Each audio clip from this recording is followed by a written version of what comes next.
Jumpa lagi. Pada video sebelumnya saya tunjukkan jika saya berikan gaya F. Nah, gaya F pada sebuah benda bermassa M yang awalnya diam, dan saya berikan gaya tersebut pada jarak D, dan gaya dikali jarak dengannya saya mendorong benda tersebut sama dengan setengah dikali massa dikali kecepatan kuadrat, di mana M adalah massa benda dan V adalah kecepatan benda setelah didorong sejauh jarak D. Dan kita definisikan itu pada video sebelumnya bahwa itu disebut usaha. Nah, FD ini definisinya adalah usaha. Dan setengah F kuadrat saya sebut ini adalah energi kinetik. Energi kinetiknya. Jadi secara definisi energi kinetik adalah sejumlah usaha, dan yang saya maksud dengan definisi ini di sini adalah besarnya usaha yang kamu butuhkan yang diberikan pada sebuah benda untuk menggerakkannya dari diam menjadi kecepatannya sekarang. Misalkan ada sebuah benda di sini bermassa M dan ia bergerak dengan kecepatan V. Saya katakan bahwa benda itu memiliki energi kinetik sebesar setengah kali mv kuadrat. Dan jika lambang-lambang ini membingungkan, misalkan saja kita bahwa massa benda ini 5 kilo dan kecepatannya adalah 7 meter per second. Maka saya katakan energi kinetik dari benda ini adalah setengah dikali massanya, yaitu 5, dikali 7 kuadrat, atau kecepatannya dikuadratkan. Setengah dikali 49, jadi hasilnya kira-kira 125 Newton meter. Dan Newton meter adalah sama saja dengan Joule. Nah, inilah jika kita sudah masukkan angka-angkanya. Nah, kita segera tahu bahwa jika kita tahu bagaimana yang terjadi, bagaimana benda ini bisa mencapai kecepatan itu. Katakan kita tidak tahu bahwa orang lain telah memberikan gaya F pada M pada jarak D. Hanya dengan mengetahui energi kinetik sama dengan 125 Joule, kita langsung tahu berapa jumlah usaha yang diperlukan. Dan kita tidak tahu bagaimana benda ini mencapai kecepatan tersebut, tapi kita tahu bahwa itu adalah besar usaha yang dibutuhkan untuk mempercepat benda hingga ke kecepatan 7 meter per second. Ini saya berikan contoh lainnya. Kalau tadi kita hanya mendorong sesuatu pada sumbu horizontal dan mempercepatnya, maka saya akan berikan contoh di mana kita akan mendorong sesuatu ke atas, tapi kecepatannya tidak akan berubah.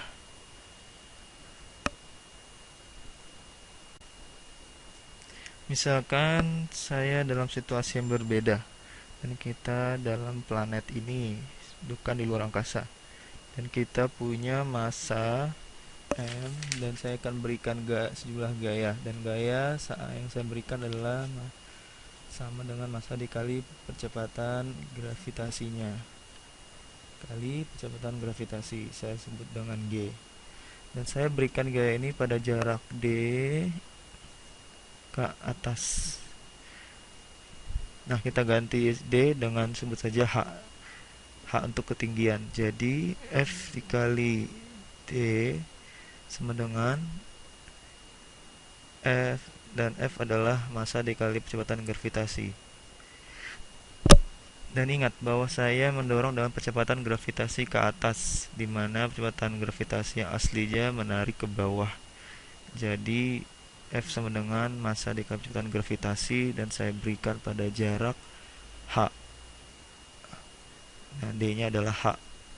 Jadi ini gayanya. Dan jaraknya adalah H. Dan yang menarik,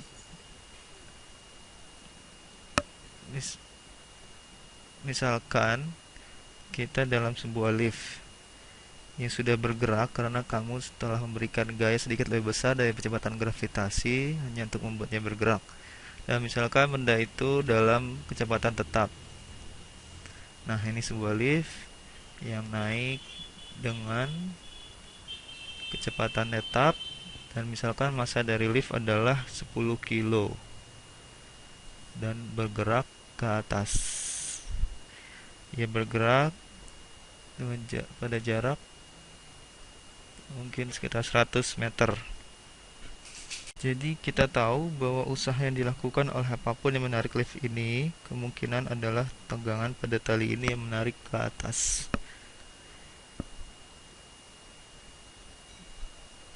Nah, kita asumsikan lift tidak dipercepat. Karena jika lift dipercepat ke atas, maka gaya yang diberikan padanya akan lebih dari gaya gravitasi. Dan jika lift dipercepat ke bawah atau ia melambat saat ke atas, maka gaya yang diberikan lebih kurang dari percepatan gravitasi. Dan karena lift pada kecepatan tetap ke atas, maka gaya menarik ke atas harus sama dengan gaya menarik ke bawah. Karena gravitasi dan gayanya pada level yang sama, jadi tidak ada perubahan pada kecepatan. Saya rasa saya sebut itu 2 kali. Jadi kita tahu bahwa gaya ke atas ini akan sama dengan gaya gravitasi. Dan besar ini pada arah yang berlawanan. Jadi ini adalah mg. Nah, yang ini apa? Massa yang 10 kg dikali percepatan gravitasi. Yang anggap 9,8 meter per sekon kuadrat. Kita tuliskan satuannya di sini. Nah, kita gerakan pada jarak 100 meter. Jadi, berapa besar usaha yang diberikan ke lift ini oleh gaya apapun itu yang mendorong ke atas? Nah, ia haruslah 98 dikali 100. Jadi 9800 Newton meter atau 9800 Joule. Perhatikan bahwa tidak ada perubahan kecepatan. Pertanyaannya, di mana semua usaha yang diberikan pada benda? Nah, jawabannya adalah bahwa usaha ditransfer ke suatu yang disebut dengan energi potensial. Dan energi potensial ini didefinisikan dengan energi potensial gravitasi. Kita akan bertemu nanti dengan tipe-tipe lainnya dari energi potensial, dengan pegas dan lainnya. Energi potensial didefinisikan massa dikali gravitasi dikali ketinggian. Nah, kenapa ini disebut dengan energi potensial? Karena pada titik ini energinya atau usaha yang diberikan pada benda hingga pada posisi ini dalam energi potensial gravitasi, usaha yang telah diberikan pada benda untuk sampai pada ketinggian ini, dan bendanya sekarang ia tidak bergerak atau apapun, jadi ia tidak punya energi kinetik, tapi ia sekarang punya banyak potensi untuk melakukan usaha. Dan apa yang saya maksud dengan potensi itu, jadi setelah saya gerakkan benda tersebut 100 meter ke atas, berapa potensinya untuk melakukan usaha? Nah, saya bisa saja melepasnya dan tidak ada gaya lainnya selain gaya gravitasi. Dan karena gravitasi, benda akan jatuh dan memiliki kecepatan yang sangat tinggi, sangat mendarat. Nah, mungkin saya bisa berikan ini ke sebuah mesin dan semacamnya. Nah, kalau ini sedikit membingungkan, biar saya beri kamu contoh. Nah, katakanlah saya punya sebuah benda. Nah, benda dengan 1 kilogram, kita sedang di bumi, dan ia berada 10 meter di atas tanah.